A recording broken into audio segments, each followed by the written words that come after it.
Get a day. Mr. Vice Chairman, I was speaking about the need for developing a strong UN delegation.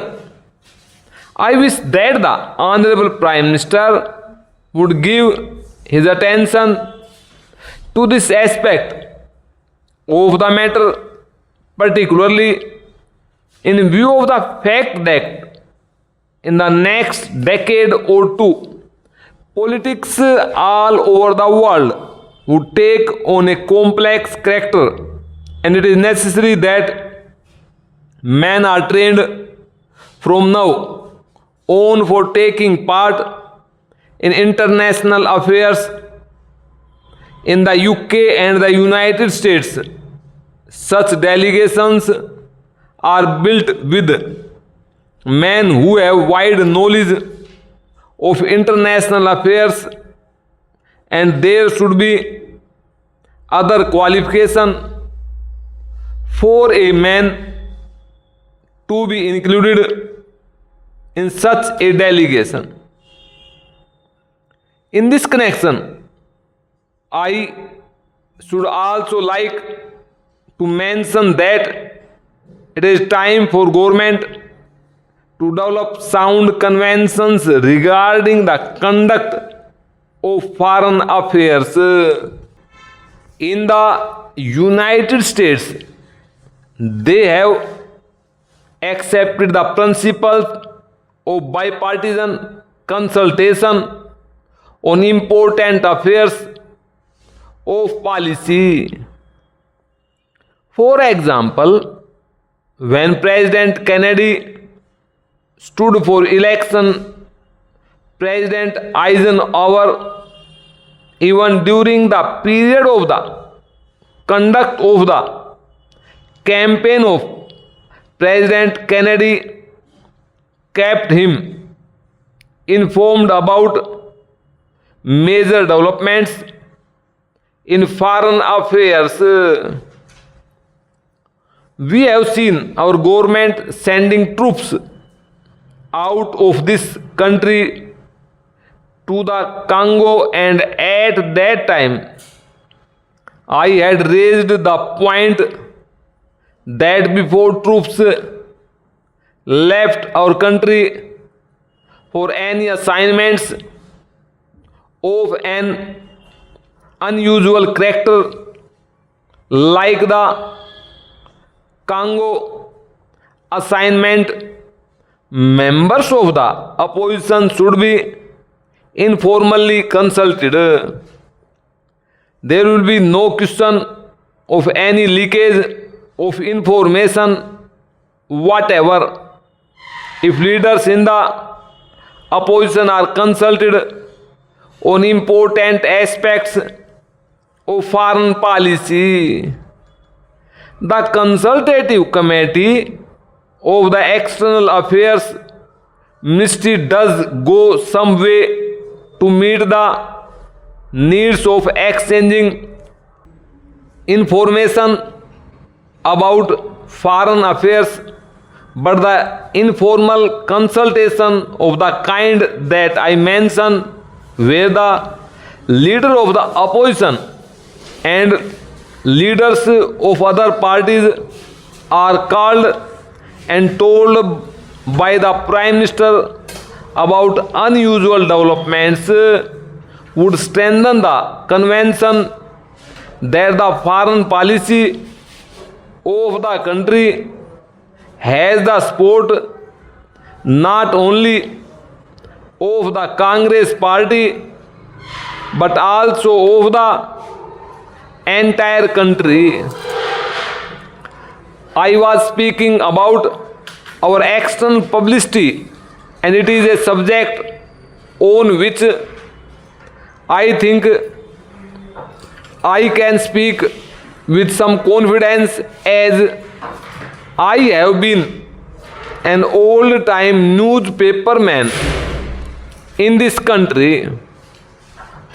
The material which is sent out to foreign countries is extremely scrappy and useless. There is included in these messages some statement of what this minister was saying somewhere. Para.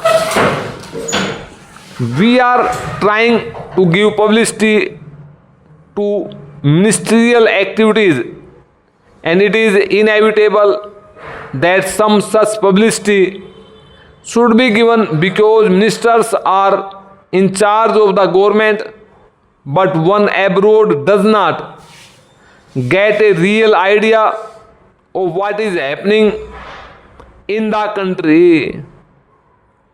I would like to suggest for the consideration of the External Affairs Ministry that they should send a fortnightly assessment of what is happening in India, written dispassionately, not to please a minister or to highlight something that he has done, but to give an objective assessment of what is going on in the country. In the old days, when the British government was in existence, such fortnightly reports used to be sent by various state governments, and I think a beginning can be made in that direction in this matter. The other point I would like to suggest is that publicity is a complicated and technical matter. The Foreign Service, as it is constituted today, does not have sufficient training in publicity.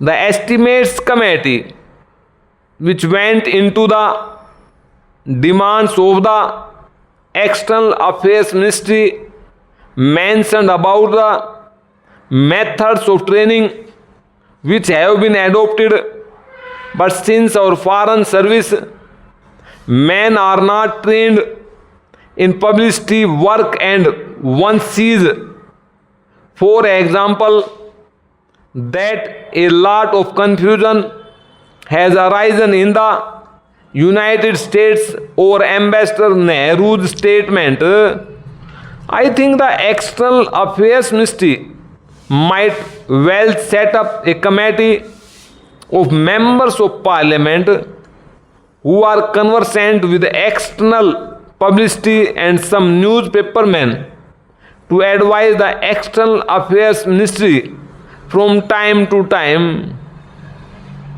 I do not think that the committee will ask for information which is confidential or secret, but they can assist the newspapermen.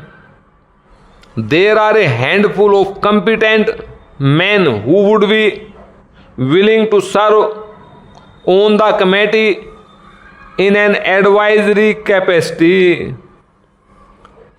They would be able to tell the External Affairs Ministry what should be done in order that our news publicity abroad is better. I might mention also that the Estimates Committee had recommended the creation of a cultural cell. Sir, to my mind, we have also to be clear in our mind regarding the objective of rural industrialization.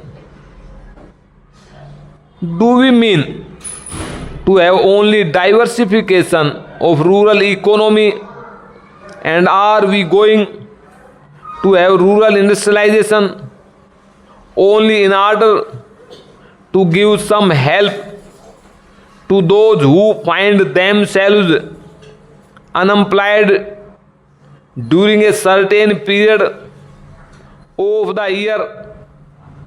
Are we aiming at utilizing local resources and meeting local needs through diversification of rural economy, or have we a more fundamental objective in mind when we are trying to industrialize the rural areas?